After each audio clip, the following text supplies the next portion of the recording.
Hello, good evening, and welcome to Prog Chattery 777.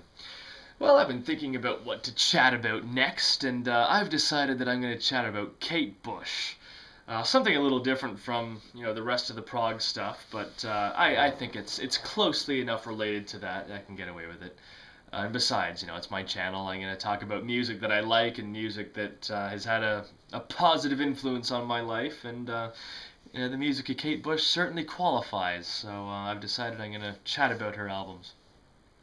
It's actually going to be quite difficult to talk about Kate Bush music because it's quite deep, for me at least, and I'm sure for a lot of fans of her music. They know what I mean when I say that there is a very deep emotional intelligence to her music, and when you listen to it, and for me personally, I listened to it again, like most of the stuff I listened to. I hit I discovered her music at just the right time and place, and it's always resonated with me, and it's a very personal thing. It becomes it becomes kind of a soundtrack to your life, and it's almost like if life gets tricky, then Kate Bush is kind of like her music is like my personal um, you know booster pack, if you like. Um, but all that aside, she is one of my absolute favorite songwriters. Obviously, I like progressive music. I like musicians. I like playing. I like, I like noodling. I like all that kind of stuff. But I'm also a really, really big fan of songwriters and of the craft of songwriting. And Kate Bush to me is one of the very best. Um, she's absolutely brilliant. And like I said, the word that really comes to mind is emotional intelligence. Her music, across all of her albums, from the early ones right through to 50 Words for Snow. She's got material that that it can raise your heart to the heavens, or it can break your heart right in two. And it really is powerful. It can have an effect on you. It has on me. And I think when I was about 21 years old when I first came across Kate Bush, and that year was just it was a kind of a rough year, terrible year. I broke up with a girlfriend. My childhood dog had passed away, and then later, my grandfather had passed away. So it was just a year of lots of tumultuous stuff, and discovering this catalog. Once I heard her music and I listened to bits of it enough to get it. Yeah, I got her whole catalog in like a couple of months. It was very, very quick. I must have more of this. And it really spoke to me, and as I'm sure it does for a lot of other fans. It really is beautiful stuff. She's composed some utterly gorgeous pieces of music that they can really hit you. There's a lot of tear-jerker moments in the catalog for me. Um, I'm not ashamed to say that because it's great music, and that's what great music can do to you. Um, and going back to the prog thing, there's interviews where Kate Bush talks about her influences, and she's very much informed by Elton John. And I suppose you can see that influence there. But she also talks about she came from a very musical family, and she had older brothers that were into the likes of Yes and King Crimson, and Pink Floyd, and all these kind of freaky bands, and all that. All of those bands had a great influence on her. And even though the music isn't like Yes, where it's all extended and there's all these instrumental crazy bits or anything like that, but her music and her albums have a great diversity of styles, and she's very, very good at taking hold of those styles and making them something that's personal to her, and that's just another one of the great things about her music.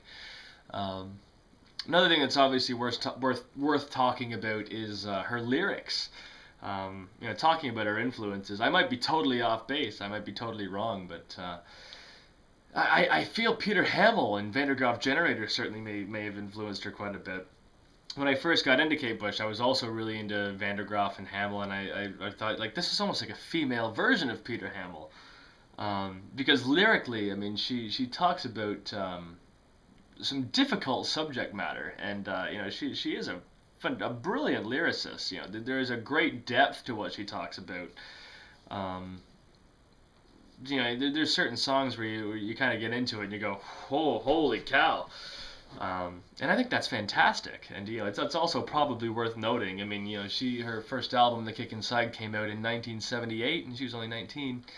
That Kick Inside came out, and that's got a lot of these songs with these sort of intense bits of subject matter, and female songwriters. Obviously there had been lots, but very few were able to had the guts to come out and put together these songs that are very dark and very intense, and they're dealing with very heavy subjects. I think a lot of other female songwriters at the time were, they wouldn't sell unless they were singing about fluff and love songs and singing about their man and Kate Bush comes out and her first album's got a song about an incestual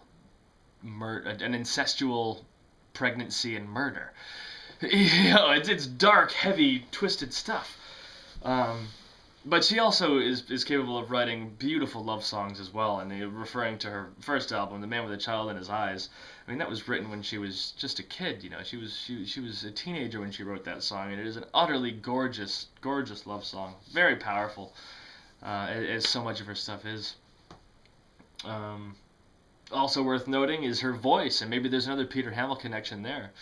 I think Kate Bush is probably more melodic than Peter Hamill. Maybe, maybe not. I don't know. That's a controversial thing. I said something controversial. Sorry, I'm sorry I said it. But obviously her voice is definitely worth noting because it polarizes people. You either love her voice or you hate her voice, and I happen to love it. It is one of the most expressive instruments God put on this earth. That was a pretentious thing to say. It's a very good voice. She's got a wonderful voice. That's the reasonable thing to say. I'm not going to go that fanboy. But it is quite beautiful.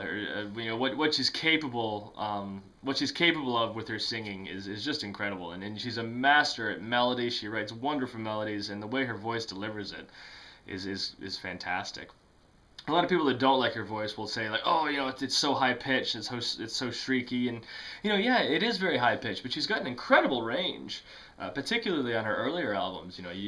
She hits some very low notes as well, which is it's almost like a roller coaster listening to a lot of her melodies, because she's up here and then she's down here and then it flutters up here. A lot of her famous song "Wuthering Heights" is a great example of that. How the melody doesn't really sit still; it just flutters up here and then down here and then up a bit and then way up, and it makes for such a great listening adventure. Even though a lot of her songs were only dealing with 3-4 minute well arranged, well crafted and creative pop songs, we still get the listening adventure that came with a lot of the other prog stuff.